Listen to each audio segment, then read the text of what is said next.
Hey, everybody, welcome to Love and Reload, the voice of the relocation industry. I am your host, Ben Cross, and I'm so blessed and honored to be here today with my good friend, Will Joyce Jr., COO of Joyce Van Lines. We are talking about the global household goods contract, the multi-billion-dollar moving contract, the biggest thing cooking in moving right now. It impacts the military movers. It impacts the entire relocation industry because it will have impacts that reverberate through the COD market, the consumer market, as well as the corporate relocation market. So I'm really excited to get into this right now. Will Joyce Jr. just moved the first. I think it's the first. I'm going to report it as the first shipment for the global household goods contract. Will, how does it feel? Heck, everything went smooth. All the anxiety I originally had is faded at this point. It's been a pleasant surprise also. I mainly was interested to a good extent to be able to actually get in it on the ground floor as independent. I was pleasantly surprised when they chose us to do the first one. And Home Safe actually has been great as someone to work with. They've been very communicative since we've been signed on, and we've been clear. We want to work to build a bridge and get things better and improve the program with them. Yeah. Well, we're going to talk about all that, and I want to talk about Home Safe real quick too, and define them for people who don't know. But if you're tuning in right now, do me one favor: hit that like button, get in the comments. I want to know what you're thinking about the GHC. I want to know who you are, where you are. Check in with us. We got people checking in here. Delbert checking in. Good morning, everybody. Hey, what up, Delbert? Cliff Bierman says, Will. Well, I imagine it at least.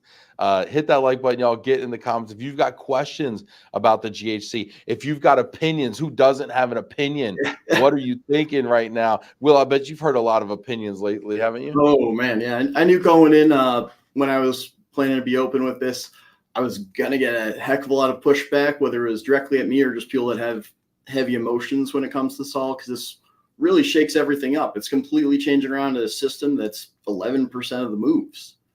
11% of all moves within, well, can we say within the U.S.? Because some of these moves are happening outside the U.S. too. This is. I mean, the U.S. military is. It's going to expand too outside the U.S. in the end. That's the game plan. Wow. It's a major part of the moving industry. So, and we got Jillian checking in. Get in the comments, y'all. Hit that like button. Good morning and happy Monday. Excited to learn today. Thanks for being here, Jill. Cliff says, I'm obviously concerned about the third-party service side and seeing more how we get the opportunities. Interesting. You had mentioned Home Safe, Will. So what has been define who is Home Safe for everyone first? Home Safe, they're the entity that's in charge of the customer service side, claim side, and pretty much all of the backbone end of the getting the job set up. Okay. Then they essentially put the job up to me in this case. I take on the job, and they have it set up in a way where pretty much I get stuff entered just for my drivers. They get their profile set, all the details there. We don't have to call over the customer. We just let them know we're coming that morning. My crew heads on over. They get it set. And at the end, the guys pretty much rate all the paperwork even themselves. It's a bit of training for the drivers, but they have a beautiful electronic inventory set. The CRM is solid. It's really top notch. And it's a big tech-wise step forward for the moving industry, which historically a little bit on the backwards side. Yeah. And going into this, and what's up, David Yakum? I see you there, buddy. Get in the comments, hit that like button, y'all. I want to hear from you on this topic here of GHC. But there was talk about the technology not being ready, right? And they had kind of delayed. I mean, this thing was supposed to kick off last fall, and they delayed, saying the tech wasn't ready. But you're saying that you've used the technology. They took a bit extra, and it looks like they've made some leaps and bounds with it all in the last while. Mainly, there's always going to be little hiccups, but every hiccup I've seen is kind of thing that's an easy correction, something that's more of an aesthetic change, where it's getting the details set in and out there. Yeah. I believe the only requirement for pictures is the driver. They aren't going to require it for all the helpers, at least from what I've seen so far. That also would just be borderline impossible to do in the peak of the summer, short of guys standing outside the house and trying to get it ready on an iPad with random photos. Yeah. Fred, love to understand more about your question, Fred. Keep the comments coming because I'm sure you have a lot of them. But so you're saying, so is Fred asking, are there pictures of the crew members Did not have to be Picture of the driver. We try to do that in all our national account jobs whenever at least possible requested. I've got photos of all my drivers on file, and they're all checked and ready. I mean, heck, when you're primarily doing national account work as the bulk of your business, you need to make sure that ends perfect. Yeah, you're already delivering that standard to a large degree anyway. And it feels like this contract in a lot of ways try to go towards commercial best practices and away from historical military policies. So it makes sense that they would want to be using those photos and things like that. And it would make sense that the customer would want to see those.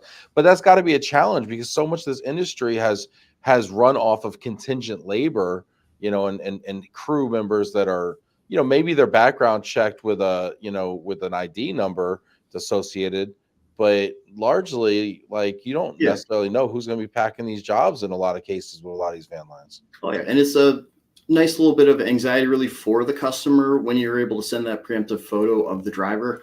I get it with any handyman I've come out to my house at this point. It's normally their name, their picture. He's coming over. He's going to be there in an hour, and you get like a little even a bio in some cases. Yeah, which I think in these days, like with Uber and stuff like that, you kind of expect that with a service person in your home here. Get in the comments. I want to know who you are, where you are. Hit that like button for us. Let everybody know we're on here. Get in here with questions for Will about hauling the first GHC shipment. Eddie Marks, what's up, Eddie? Good to see you. Eddie says, what percentage change would you expect to see in drivers' overall comp? It's an interesting one there because one of the things I noticed is on my end as van lines, I use so much less labor on home safe jobs. On the other end, my driver is actually doing a little more. Internally, we even talked about having a rework comp if we continue doing this. It's one of the only viabilities. I don't know exact numbers, but it definitely won't be in line with the industry standard where I'm doing a lot more behind the scenes work and the drivers are doing the same. Additionally, the top thing I push for from Transcom that hopefully everyone can get on board with is a driver surcharge. And there's a lack of a fuel surcharge within this all, but the driver surcharge, it seems like the kind of thing that would get the drivers on board because they're the ones that are actually doing the most, and it'd make things a little easier for me because I'm having to internally trying to do a bunch of wild work to figure out if there's viability and ways to finagle this so it's totally different than everything else. And on home safe side, I would let them recruit vendors because that's the top issue. You can't get drivers unless they're getting paid right. Yeah. And heck, if Transcom, their whole original saying was more money to boots on the ground. How do you make it happen? Right there. Yeah, no, I hear that. And that's been what they've been talking about is more money to the curb, right? That's been kind of the drum they've been beating, right? I'm gonna try to fix my mic here a little bit. And also let us know if you're watching this right now, if you can see and hear us. Somebody's saying he can't see and hear us, so get some feedback here. I don't know why. I don't know if you're hearing that or not, but yeah, I want to talk more about that kind of boost to the curb stuff. Let's see here. We got people checking in here. Aseret saying it's good. Yeah, thank you, Aseret. Appreciate you. Delbert, you got to check your ears. Just kidding.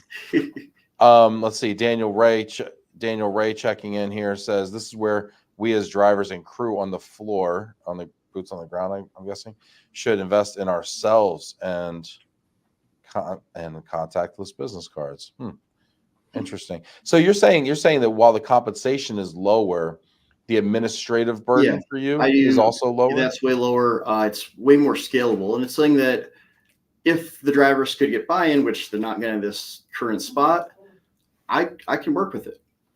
On my end, I end up having to deal with so much less overall, even when it comes, there's another factor that is needed. And it's the big overhanging issue on most negotiations is the SCA compliance end, which the Service Contract Act is something that a lot of people aren't used to dealing with. Thankfully, getting in for locals, it lets me set up like a base framework, and doing a local SCA compliance is relatively easy. I mean, what is SCA compliance about? First of all, I can't even spell SCA. Tell us what that's about. The Service Contract Act, it's pretty much making sure the drivers get paid the appropriate minimum wage plus fringe benefits for a government contract. I'd go with a short version if someone wants to look up what to do, of hop on ChatGPT and ask it exactly what to do and follow the steps. Yeah, a But lot of people were saying, when I was at ATA earlier this year, a lot of people were saying that these requirements for labor in this contract, because to be FAR compliant, I think it is, or something, yeah, is federal FAR is a federal acquisition regulation. But in order to be compliant, like, it's going to be impossible. Is that true? I mean, Will, what are the your thoughts? issue comes when it comes to over the road stuff. Then it becomes a whole complicated beast that, I mean, in New Orleans, they had a guy from the Department of Labor come and speak. And that was one of the few times I've seen the movers and home safe completely on the same page, that he made no When the sense. governments, the labor departments in the House, both entities are on the same page. That's great. He came in and he pretty much said, this is going to be an easy thing to clarify. They gave Tim Hellenthal did a great job giving him a great over-the-road trip, multi-state, pretty common, but it really covered everything that they had a month and a half to work on. And then he proceeded to say about half the time was a maybe, I don't know, and I need to talk to my supervisor. So they just weren't prepared to answer. If you're uncertain of those requirements when it comes to over the road, especially some very bizarre ones, like trying to say that the driver would count while he's sleeping in the truck because he's guarding the shipment in like a truck stop. It's like guarding the shipment. It was so bizarre that, and they're saying that's the hours of service. Guarding the shipment is hours. They need to figure that out. The Department of Labor, if they want the SCAN to have a chance of working, and it is a very necessary thing. That's the first thing all sides need to pressure, with the second being to work on adjusting things, one for inflation that everyone's had to deal with since 2019 when things were bid out, from at least what I heard looking stuff up, and just to make sure driver compensation's in line with things. Yeah, let's talk about this real quick here. Mike Falia, what's up? Good to see you out there. Thanks, Mike. Ross Tanner, good to see you. Ryan Harrison, good to see you. Hit that like button, y'all. Get in here with questions and comments. This is a really good one here. I even had a ton of guys reach out and tell me straight up the only thing holding them back is the SCA compliance and uncertainty, because you can't even do any math without it. You're signing onto a black box. Yeah, I mean, I hear that. I think some of that's posturing too, but like, I feel like a lot of labor and stuff has been don't ask, don't tell, kind of, a very laissez-faire kind of thing. I mean, you have a lot of people running contractors that, you could argue are employees. You got the, which kind of AB5 has been addressing that kind of gradually. So I mean, maybe I feel like they're using that as a bit of a strong. I'm hoping they can get some pushback on the Californication of the labor. Yeah, there you go. Fred is talking about this driver surcharge though. Do we need to have a driver surcharge added? It's the top thing that I could see bridging the gap for everyone. And what would that do? How would that change the situation, the economics and everything? Well, heck, the drivers, it would be a direct amount of compensation. The drivers know they're going to get additionally on every shipment. Makes it so there's not like, because let's say you just raise the overall funding to the whole project. You're running the issue that no one's going to trust each other, which is one of the three big issues: SCA compliance, compensation, post-inflation, and three, none of the three sides trust each other at all. HomeSafe doesn't trust the van lines because the van lines one's bidding against them, and they have a vested interest in seeing the whole thing fall apart. And drivers all know better than trust the van lines and trust, heck, the guys even above the van lines. I mean, nobody trusts nobody. The service members don't trust anybody either, and that's why we're in this situation. If the gap doesn't get bridged, it's going to be a nightmare for everyone, especially our military. It's the absolute worst case scenario for, well, most parties, but not all parties, which is really the worst part. Who explain that? Well, there's plenty of people that if HomeSafe's whole deal fell apart, they're going to just go and try to bid on the next one.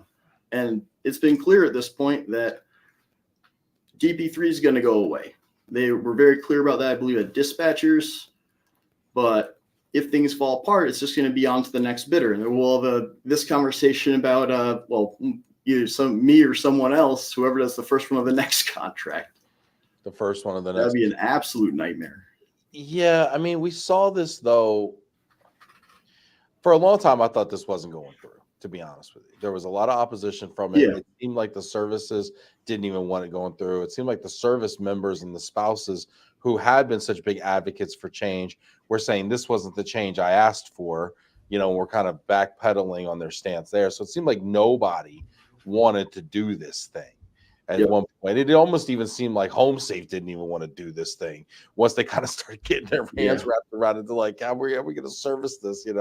I can say from meeting them in person, the thing that impressed me the most was how dedicated Bobby and Matt were with working on perfecting and the small ends. And heck, they were up morning to night taking calls in between every bit of free time they had, working on bridging the gap and making this succeed. There's no giving up on their end. Yeah, I will say, talking to Matt Dolan over the last 6 months. I mean, that guy, he does take calls. I mean, and he's got to be on the phone with everybody. He works super hard. I do like Matt. Matt's in a tough spot, right? Because he's over here. He's trying to administer this whole thing and get everybody, on board with it. It's a tough spot to be in. Fred's commenting here. He's like, the driver surcharge gets it to the boots in the house. It's a really good point. If we all get that together, it bridges that trust. Yeah, and is this possible workaround where the rates filed are, I think I heard you say, what'd you say, clearly insufficient or something like that, to service the shipment. But if you add a driver surcharge on, can you add that on top of the contractor rates and justify, like, due to inflation, whatever, we're going to put in an exception to this, boom, and it's going to go to the driver. That way the economics works out. I mean, yeah, because on my end, it's viable, but the problem is all my drivers have any contracts with a set amount, and in a lot of cases it's pretty set where it kind of blows things apart for anyone on that side of things. Yeah. And I mean, I don't want to cause like compensation nightmares for a lot of people. But it makes sense. And I'll just say this as a a party with no interest on the outside looking in here. We have massive inflation since when this thing was awarded originally, and when these bids were first submitted, probably in 21 or 22 now. We've had like 10% inflation for like 2 years. Oh yeah. And on the truck side, I mean, one of my claims to fame is right around the same time the original contract hit. I bought 20 brand new trailers at like $85,000 a pop. Now they're worth a heck of a lot more than that. You're in the trailer futures business over here, or at least up like 50%, I think, from prior costs. It's something crazy. Get in the comments right now. Hit that like button, y'all. If you're tuning in, watching this, we're talking about the Global Household Goods contract. The first shipment has moved April 19th. Joyce Van Line's moved it. We got Will Joyce Jr. here, COO, talking about the contract, talking about how we can make this work, if it can ever work, and what we have to do. If you have questions about it or comments, please get in here. Fred's got a lot of stuff. I believe it definitely can work, though. That is one thing that I'm personally. Can it work as presently construed? Yeah, but you just need to bridge those three factors. There's 3 hurdles: the SCA hurdle, compensation hurdle, and trust. You bridge those, you got it. What else does anyone have that's like a full stop and deal? Yeah. There's a few issues with claims verbiage, but it's nothing that's like absolutely not. It's stuff that just needs to go ironed out, which I'm sure guys much bigger than me will handle. Fred's got a point here, and I want to ask you about it. Is this possible with household goods drivers, professional van operators to do this, or is this really designed to consolidate? There's a lot of power only usage with exactly that already.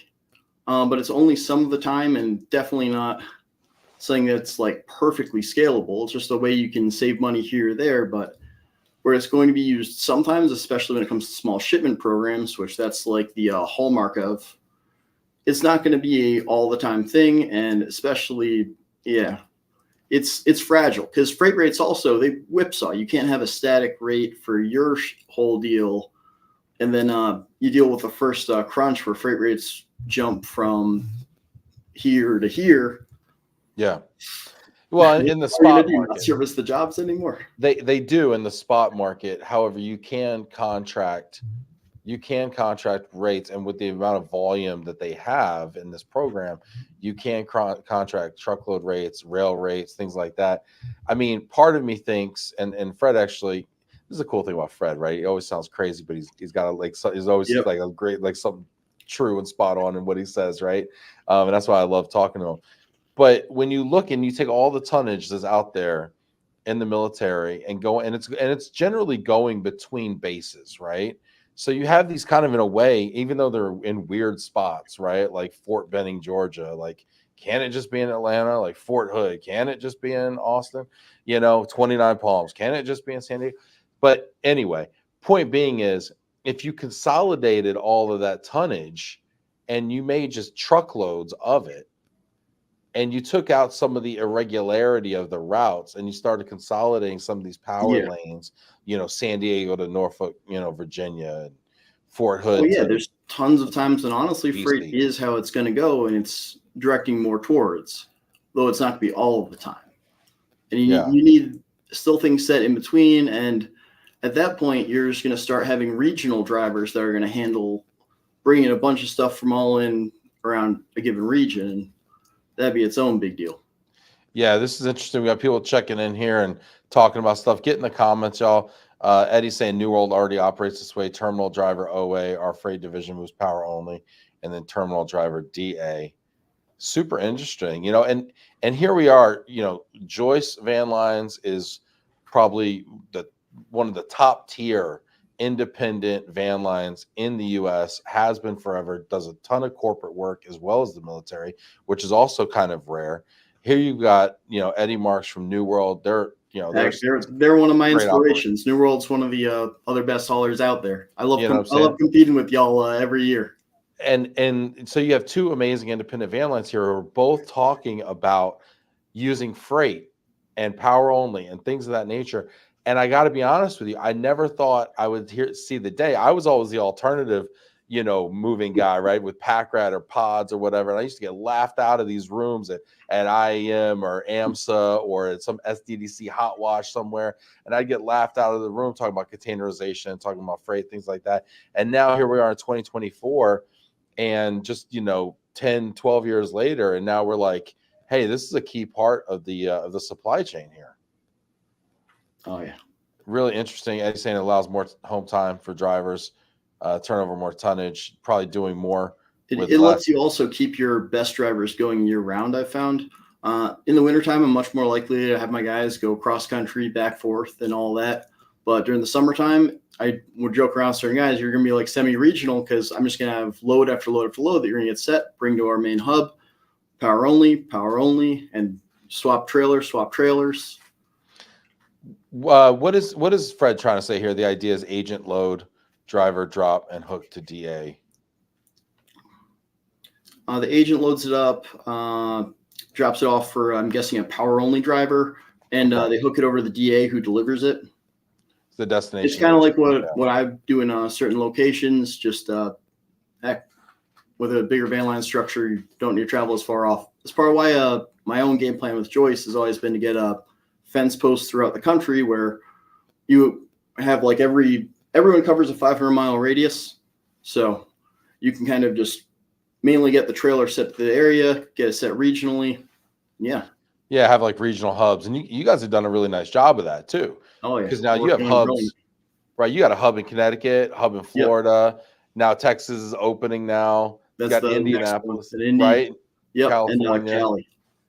Yes, you really have done that. We're about 2 away after that, and maybe 3 till we have everything covered other than the Dakotas, which I'm good. You're gonna leave that to that be like someone else. Someone else can handle those. All right, Melody's got a very pointed question here. Have you been paid? If so, is it correct? If not, can we do this again after payment? The lack of trust, the tier 1 payments never matching current comp schedules and taking up to 40% of the discount to their bottom line. I do get the distrust of tier 1. You have to remember how big of a side KBR is in this all. And heck, the people I've dealt with in HomeSafe come from every different facet of the military. Heck, the main reason we ended up getting chose was me and my father were remembered from one of the guys that currently is working over at HomeSafe from Sudeth when me and my dad visited their headquarters a while back. I'm not 100% sure if we've gotten paid, but I believe we've gotten our final number set. They actually were slightly above what we internally looked up with the calculator, which is a pleasant surprise, just a little bit. And they have the calculator that's generally open. Anyone that's got it can use it. and the calculator appears to be accurate. So what Melody is talking about here, and I think I know here. I mean, there has been a practice in the military for those of you who are watching who don't know this. There's been a practice, and this has been going on since I managed SCAC shipments. Okay, heck, I did it. I used to do it. Okay, so I mean, we all did it. We all participate in this system where you get a shipment awarded to you at a discount. Right. It might be I'm just going to throw numbers out there, 50% discount in the summertime or something like that. Yeah. And then the military move management companies would change that GBL discount number from a 50% to a 60%. Yep. Right. And award the tonnage out and pay out based on a 60% discount. And then just keep the 10 points of margin, which would, I think there was it's like 1.5 of actual money per point of discount or something like that. So that would add another 15% of profit basically, and that's a very common practice, unfortunately for people that are servicing the business. One of the big issues of the current system, and one that I get hit by personally a lot too. Yeah, and it's one of those, he who holds the gold makes the rules kind of thing. Yep. And if people don't like it, they don't have to haul it for that. But that's what the market is. The market is what people are willing to pay and what people are willing to accept to do a job. And so I get it. I don't love it, but I understand it from a capitalism standpoint. Oh yeah, people are always going to try to make money, and if a middleman sees a shot, they're always going to take it. And if people know you're making money, they hate it. It is what it is. Yeah. So now Melody's point, here is, can we trust the pay and everything? Melody said they all did until business rules in 2020 stated they cannot do it. Tier 1 is the only one still doing it. Wow. I didn't know that's an issue there. I didn't know they outlawed that practice. No, so you're keeping an eye out for that now. Only a few companies do that, and I know TMM. Hey, Fred, thanks for tuning in here. Mark, appreciate you tuning in here. Using trailers with power only has been done by all the major van lines for years and is a big issue. This method is contrary to the stated mission of the GHC to improve quality and claims. So are you saying, Mark, that that you believe that using trailers with power only units produces lower quality moves? What do you think about that, Will? I mean, there's been talk about this. It's mainly about vetting your freight sides properly. Mainly the lowest price of a freight company you can contract isn't necessarily the best, similar to contracting a mover. You need to make sure it's someone that's reputable, that can show up on time and knows the nature of moving at least enough so they're not going to be like, hey, I'm showing up a week late. That's not a problem, right? I can just cover you a little extra. And no, that corporate shipper is going to be justifiably furious. Yeah, or they're covering the freight at they're covering the freight at 10 cents a pound or something like that. Yeah, so I hear this and I do object to it. I see where they're coming from. There's less control. I think it has more to do with the equipment inside. Like, are there pads? Are there straps? Are there rubber bands? If you have skilled loaders, that's really the top most important part. And a lot of times they're dispatching these shipments to domestic moving companies, but really what's required to do this properly is more of an international wrap of the furniture inside and using disposable materials like, paper pads and things like that. That's actually part of the reason why being an independent services, it's all straight through, helps for me. I'm using proper pads, proper straps. And for Eddie and New World, it's the same way. It's my equipment going from terminal A to terminal B, and I can make sure it's the best equipment being used. At the same time, I remember at least one shipment that was sent into us with paper pads on everything. They forgot to even do the crating from like a major van line, like by freight. And it's like the amount of checkoff I had to do. Like, I personally had to come out and be like, they butchered the thing. It was, I can imagine that being a big intra-agent issue is if you start using paper pads and minimizing the cost so you don't have to give essentially a guy who's kind of your competition or at least just a frenemy your pads, which heck, those are money right there. Yeah, and I'm not even sure. I'm not even sure if they can afford to use freight trailers. Just general like broker dry vans for these Oh shipments. no, And there's no, enough we money in use it. power only. We're Yeah. using our trailers with air ride, like proper moving trailers. Yeah, I think that's key. And the other thing I found when I was dispatching it was that because the drivers are compensated for loading and the driving, you can make it work from a driver compensation standpoint when you decouple the transportation from the loading. Because in line haul, one Yeah, thing that isn't always apparent is line haul is the transportation and loading of the shipment yep, together. And when you decouple those, now you have to compensate somebody to load it and compensate somebody, a different party to transport it. And there's like not enough money to do both sometimes. So I think that's where people start to cut corners a little bit.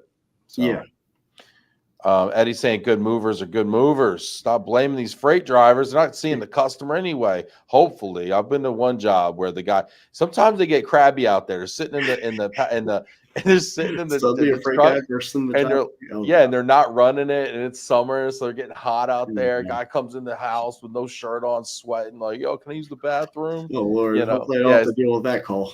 some of that happens. So But I've seen you see it all out here, right? You're moving it's mainly furniture. terminal, and heck, freight drivers are always welcome to head on in for a few. I'll get them some water. You use my Yeah. bathroom. Just have to wear a shirt. That is a requirement, 100%. No shirt, no shoes, no Joyce over here. Fred says paper pads don't protect anything. That is very true. I agree. They are for optics purposes only, in my opinion. Or But I for mean, internationals, you gotta. but think about this. If a container pulls up, people have issue with freight trailers, right? So a freight trailer pulls up out front, and maybe it's just a white trailer. What's the difference between that and a Maersk shipping container pulling up out front of a house when a transferee is going to Japan or something? Yeah, Corporate transferee. I it's mean, similar. well, we ship international shipments. We ship a CEO to Japan. We put them in a container. Oh yeah, So and what do we wrap it with? paper pads, Paper international. pads. So there's got to be a Well, way to when do you do this. that, you're focusing on it going that way, and it has to be absolutely perfect in that case. In the other cases, it's domestically. If you're throwing someone in like that, it's not normally done by any entities from the top to the bottom, like looking it over, make sure this needs to be perfect. Yeah, It's normally going to get butchered, not shepherded. yeah, butchered, not shepherded. Well, listen, man, that that sheep gets both butchered and shepherded.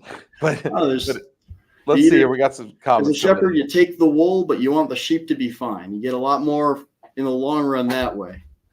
You get more wool when you don't butcher it. I gotcha. I dig it. I like the analogy. Stephen Meyer says freight drivers as a whole don't realize the value of house of goods cargo. They run over curbs at high speeds, hard braking and jerking the loads, where a PVO recognizes these driving habits cause damage to house goods. Steve, what are your thoughts here, Will, about what Steve's saying? Stephen Meyer saying. If you're having them go, it's why I like doing it from terminal to terminal. Terminal to terminal, it's pretty much you go from my terminal that's nearby a highway to the next terminal. I would not want freight drivers going through residential areas. I know how much we need help getting freight drivers even just to back into our terminal down in Fort Myers. Our warehouseman Doug, he's gotten it down to a science with having to teach these guys how to do it, and even then they'll be trying to make a 19-point turn, be like, listen, get out. Two points later, Doug's in. A 19-point turn. That's one I did not learn in driver's ed. But Steve, I do agree, if you're having them pick up right residents, it's going to be way lower quality. But at the same time, if you're just going terminal to terminal and your guys are the ones finishing off the stuff that matters, it goes okay. put the questions in the comments here. I want to know what you think here. I'm going to comment on this one, Steve. I think you're onto And something, Bill's Steve. spot on there too, with the density being a key thing on international. If it's not packed literally perfectly in international, you'll see some crazy stuff. Yeah. We'll talk about that, but I want to touch on this thing Steve Meyer's saying here about Yep. they don't know the value, realize the value of the house of goods cargo.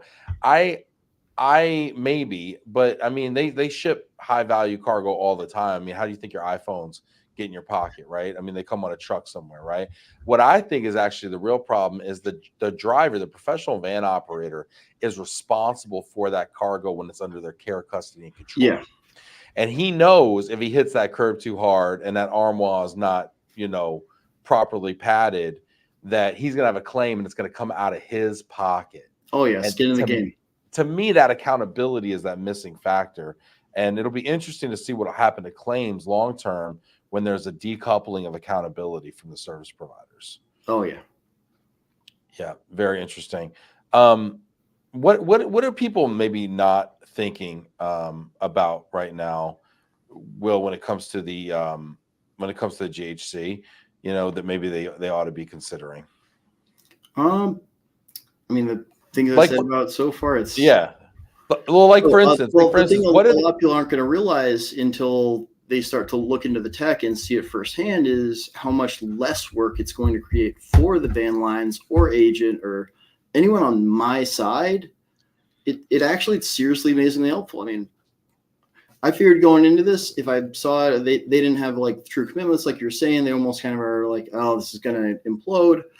At very least, I'm going to get a firsthand look at some nice electronic inventory software. I'm going to get some looks at like some tech ends that are interesting, and look at it. Just I don't know, get through the smell test myself rather than have to wait. When is this program rolling out in full? I believe it starts at 1% through the summer. The fall, it switches up to 10%. That's when you kind of have the first big cliff where you're going to need some degree of the clarification on the SCA compliance. Otherwise, 10% starts meaning that stuff's going to be going interstate, I'm guessing. It's not going to be 10% of military moves aren't locals.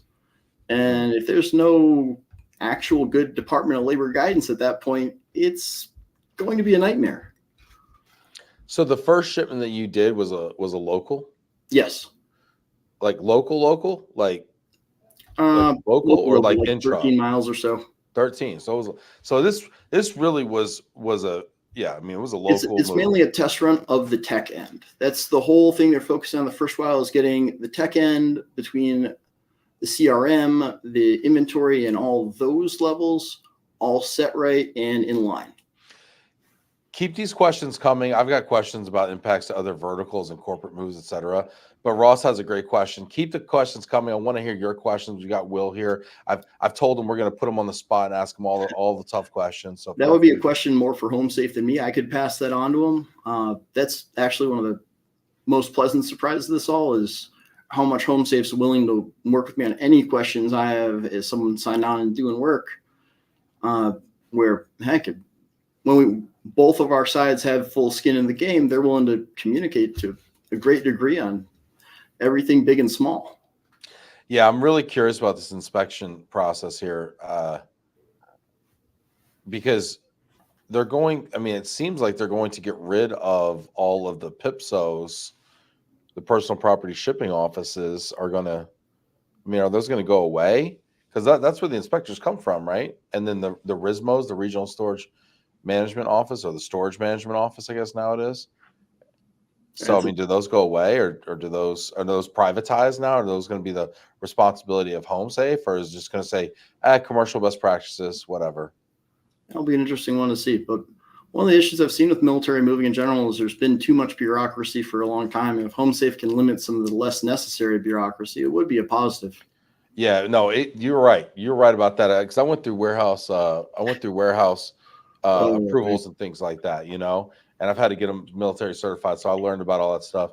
And back in the day, what I found was interesting was, the military SDDC would have to approve the type of containers, like the lift vans. I think they had like 70 lift vans approved, and they just stopped certifying them. They would approve the warehouse that had to be stored. Nothing could be stored on the ground.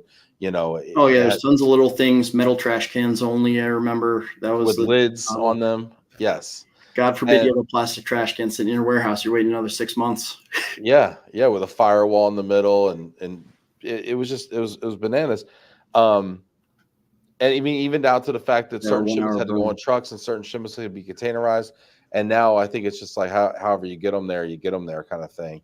Yeah, do it well, and at the end of the day, the quality numbers will speak for themselves. And The ones who do well will rise. The ones who don't, a nice part of having them there, they're there to make the ones who rise a little more, and the ones who don't, off goes their head. Yeah. I want to ask you though, because Joyce is a big time corporate mover, right? Yep. I mean, you guys haul for the biggest RMCs. You guys continuously win awards left and right for your quality of service. What do you think the impact of will the GHC, does it matter to the corporate arena? A lot of people that watch the show are more on the corporate relocation side of things. Does this matter at all to them? What attracted it to me when I first saw it presented 2 years ago, my eyes lit up when I saw it, because they didn't present to me a military contract. They presented to me an RMC that had one account of the military. That's kind of how I looked at it, at least. And it's what it has the potential to be if they get things properly in line. Because that's what this is becoming. That's what it looks like to me. So it's like, it was more like the contract resembled more of a RMC style contract. That's at least how I looked at it from the outside looking in. I don't know the details or anything, but it's quality based. It's HomeSafe gets to choose their vendors. The vendors are going to be the ones who perform the best over time, which when I see a metric scorecard listing like claims, quality scores, and on-time delivery and pickup of, well, that's what I've been doing with everyone for years and years and years very well. At that point, it's a question of, can their model fit my model? Yeah. Yeah. And how does the compensation work, right? I mean, it's interesting because for a long time, military business was not good business, thought of as not good business.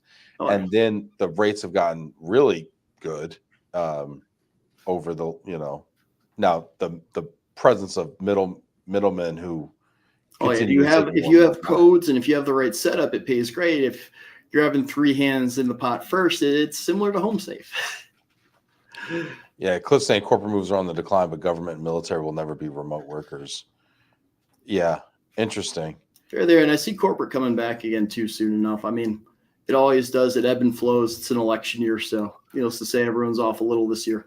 Yeah, well, it's really interesting because right now you could roll anything out, somebody's going to move it because there's just not a lot of moves cooking, right? COD's down, corporate's down. The only thing cooking right now is government and commercial. But when those other verticals come back, consumer moves come back with all the pent up demand, when interest rates come down, when the corporate moves come back. Oh yeah. What's going to happen? I mean, that driver and that truck are going to be in high demand. And if the rates aren't commensurate with the market value of those finite human and capital resources, nobody's going to haul that stuff. And it's one of my greatest fears, because moving isn't scalable like people think it is. People think, oh, you just give more, buy some trucks, get some guys. Yeah, good luck getting the funding on that.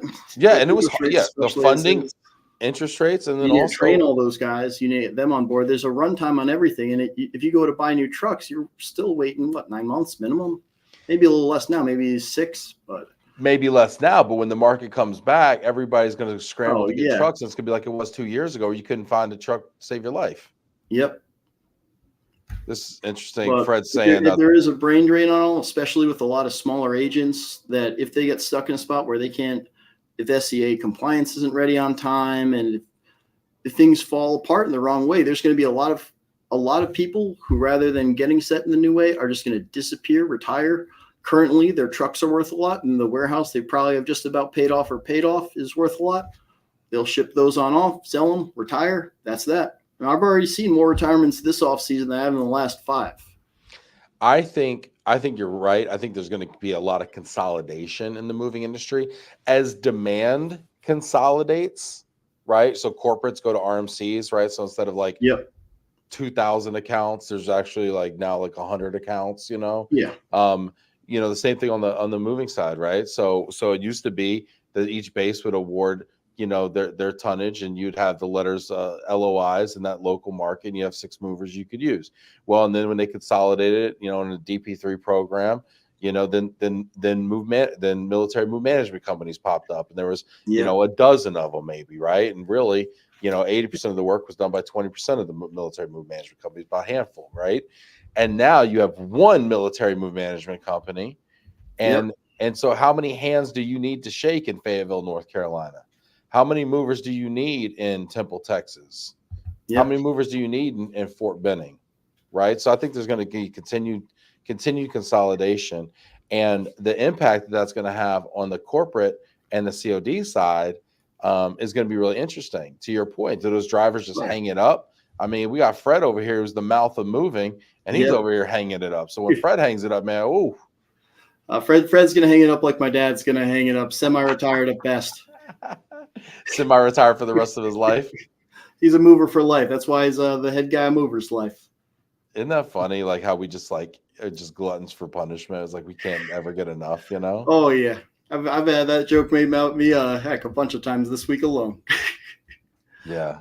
Super interesting. But another interesting thing for independents with HomeSafe, normally to have a big network cross-country to cross-country, you need a bunch of agents around and a big van lines. HomeSafe also, it provides a real nice shop for independents, because they essentially can link us up at the origin and destination, with the middleman being a power-only unit in a way that normally we just don't have. It's a pretty cool thing when I can get the whole front end set. I have another vetted independent on the back end. HomeSafe ends up being the van line in that case. Mm-hmm. And it's a pretty big perk for me. Yeah. Except I don't have to actually directly pay a van line. Yeah, I also see a lot of these military movers getting into the corporate arena, or trying to. Yeah, especially on the international side, right, where you have 200 different international freight forwarders consolidated down to one. And if these companies don't want to just flat out, I mean, it's one thing for the movers who own scat codes. I mean, they'll still have men in trucks at the end of the day, and they'll still be able to operate as a service provider. But these forwarders have no future. They have to. They're going to go from millions to zero overnight. Well, it's a big perk and a terrifying thing for HomeSafe, because boy, are there a lot of people with an active interest to see a HomeSafe not succeed right there, because that's what they got. That's what the companies that middleman a lot of those jobs, like you were saying, that's what they got. This is a brutal scenario for them, that it puts HomeSafe and, to an extent, US Transcom in a really rough place to try to force this through. But part of the issue too, they took so long with rolling everything out. I think I used the analogy the other week of it's like putting a frog in a pot full of water and just slowly turning up that whole thing. Because a lot of these people, they have the chance to even diversify. This has been coming for so long. I was a Florida terminal manager when I first heard the contract was awarded. Yep. Now, it's been coming for a long time, and I think we've all had the industry collectively has had its head in the sand about it. Yeah. Oh, the state's not going to happen, or my team's going to win, and then part of the reason for me to come out this loud and this open is also just so people bring your head up. You have to diversify. You have to do something about this and get ready. And the smartest providers, like you said, they're stepping into new arenas. They're diversifying, but there's tons of little mom and pops and people that they just never believed in it, or heck, you're older. You don't want to learn a whole new system of everything. I'm going to sell my trucks. I'm going to sell my warehouse to some guy who's willing to pay a lot more than any mover would. And that's that. Yeah. The amount of moving companies I've seen for sale that are claiming, we've got all those government contracts. These are moving companies that own scat codes that are trying to show those scat codes revenues from years prior, and they're going to try to sell it to somebody who doesn't know what's going on and stick them with these bum scat codes that are worth nothing. Oh, man.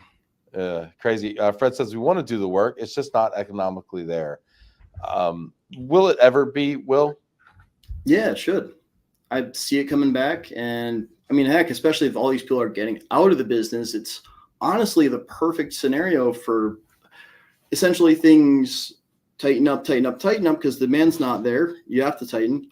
But when the demand comes back, which historically I've seen it generally always do, it's going to cause a logjam. Moving doesn't scale up or down well. No, it does not. It does not. It does not. You're right about that. But let me ask you though, as far as the GHC goes, is it possible to really change the economics, or are they already contracted rates awarded at? That'd be a question for HomeSafe, not me. Somebody get Matt on the phone here. We're calling. The thing I'd mainly shoot for there, though, would be if all the sides put enough pressure, you can make stuff happen. At the end of the day, the government is allowed to change their mind, as they've done plenty of times before with plenty of different things. Yeah, the problem is if they change their mind now, they may not have anything to change it to. Yeah. Because once the horse is out of the barn, the toothpaste is out of the tube, and this thing is awarded 100%, and it starts moving shipments, if it fails, all those companies that have sold their business, hung it up, all the Fred Metzlers that are semi-retired out there and, sitting on the couch, gaining some weight like us suits do, ain't going to be really in game shape to get back after it, That's one of the biggest issues that can arise from this all. Like, you have to set it up in a way where it can't like really, really fail, because moving doesn't go up and down like that. We're not a router. You can't turn us off and on again and just have it back to normal. Yeah, exactly. And we saw that with the It's POV why you need to keep viability, like Fred's saying. The POV contract, the personally owned vehicle contract, they awarded it, and it was a disaster, and cars were stranded all over, and people didn't know where the cars were and everything for the military, and they got them in front of Congress, from what I hear, and they gave a stern talking to, and then they just gave them more time to figure it out, because what are you going to do? Yeah, nobody else could take it. Fred's saying he works harder at home. He couldn't work less hard. I'm just kidding. Just kidding, Fred. I love you, man. Cliff's saying it's about market share. HomeSafe is another way to expand your market share for all moving services. Like Cliff had asked a question earlier. As a third-party service provider, what advice would you give to him as a third-party service provider on how to best partner with HomeSafe Alliance? I wouldn't know. You'd know that a lot better than me. If anything, I'd like to ask Cliff all about what it's like trying to go after HomeSafe as a third-party service provider and how it all works. If you have to target movers directly, I'm not sure the degree of choice on both of our ends. Yeah, it's an approval system, and heck, he's on the list. On our side, we approve a CMS. Y'all are bang up shop over there. And not bang up like claims, like in the good way. In the good way. Yeah. Gotta be careful. We talk about used household goods. Yeah, this is interesting. So now you moved to a shipment, and granted, it was a local shipment. What advice would you give to the service providers out there that are understandably concerned? On one side, I understand anyone who wants to sit in the side and wait a bit. On the other side, it's at least worth checking out. Heck, it's here. You can't say, you at least need to have a contingency plan. You need to give it a chance to an extent. And really, if you're not willing to put your skin in the game, you're not going to have a voice at the table. HomeSafe's been clear, at least. They're willing to give a voice at the table for anyone who's willing to put a skin in the game. They're working in good faith. I can say that at least. And really, if all the other parties can get together and work together in good faith, we can get some amazing results. The worst case is everyone stays split apart, and we deal with whatever, heck, the nightmare scenario is when it falls apart. That'd be bad for everyone, right down from the movers to the troops. Yeah. It's there's a lot riding on this thing for sure. This Fred saying that HSA has a contract for life. All technology go through their app. Yeah, this contract. What was it? Was it 9-year contract with all the options? I'll say 9 or 10, somewhere around there. Yep. Yeah, and it was like almost like $20 billion contract. Yeah, I remember being in the 18s with, I believe, 6.2s up front. Needless to say, it's going to be here for a long while. And the thing everyone does need to just accept at this point, DP3 is about to end. Whether it's this or not, if you're relying on DP3 and that's all you got, you've got a year, and you got to figure out an exit plan. Yeah. Pretty crazy stuff. I hate to say it. I got to be the bearer of bad news, though, because if no one else is going to say the king's not wearing any pants, I mean, what are we doing here? Yeah, I mean, that's the good part about Zoom calls.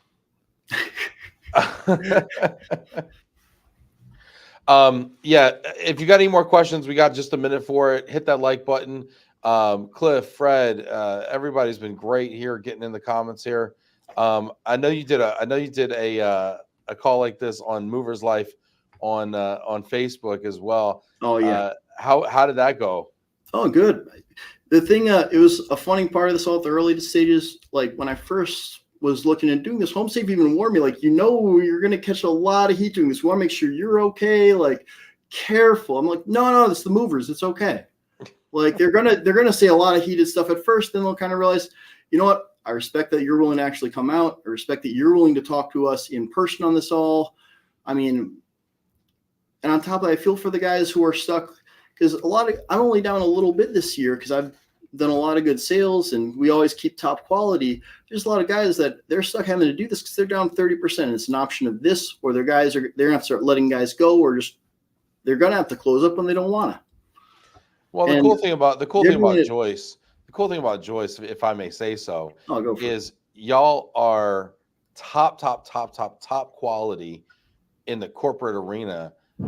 You also do some military, which again is uncommon, and you're established and what I would consider part of, like, you know, I mean, it's an iconic brand in moving. When I was first coming up, you know, and I was a cargo service provider, I mean, y'all were winning awards, and I was like, who's this Joyce coming? But then to also be at the forefront and innovative and trying new things, you don't normally see. You guys do both well, and that's very uncommon. Oh, yeah. Well, it's been a big thing with me and our company president, Jan. We work really hard because Joyce has always had the operations and the quality side down, but I love my dad to death. He is still yet to ever use a computer, and I don't think he ever will. I've grown up on that stuff, and I try to keep all the best parts in place, but at the same time, look for the odds and ends that can help bring an extra bit of quality to a high degree of skill. Yeah. At the core, you always need a great driver. Great driver, no matter how good, no matter how good your tech is, if you don't have a great driver, you're not going to have a great move. But if you're a great driver, aided with great tech and trained right, you got a truly amazing system. Yeah. Yeah, that's a great thought there.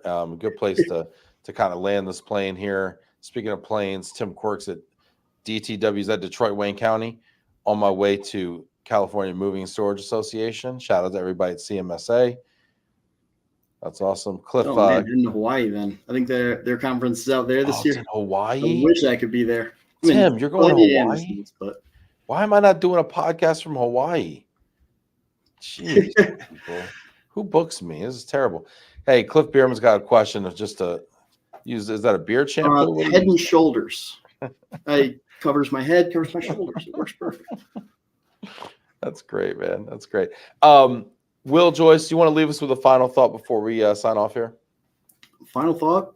Heck, the main thing we need here, at least to start, is a bridge between all the sides and to figure out the middle grounds we can come to so we can give this a fair shot.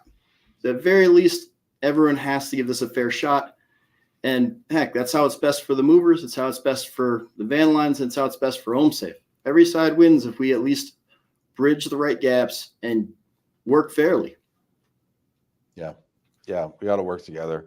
It's a big job out there. This HomeSafe household goods contract, this GHC. It's going to take a lot of collaboration and trust, to your point earlier, and some clarification. But you won't know that until you start trying. The biggest issue, people like to try to write on HomeSafe, but most of the problems I see, they stem from the government. Yeah. And the government's unwillingness to just work on the same page, even internally. Well, and the truth of the matter is, whoever won this contract was going to be at the same pricing structure or with the same regulations. Problems with whoever would have got it. They would have hit by inflation that we hadn't seen since the 80s. We would have had issues all around. Yeah. Oh, yeah, and best for active duty families. If we can't bridge a gap, it's going to affect them the most. Those are the ones I'm worried about, because you already have super high divorce rates, and things like that. I mean, it's the stress of moving. It's so hard on the families. Yeah, and that's what I worry about. I mean, and our military readiness depends on us being able to mobilize our troops. So 100%.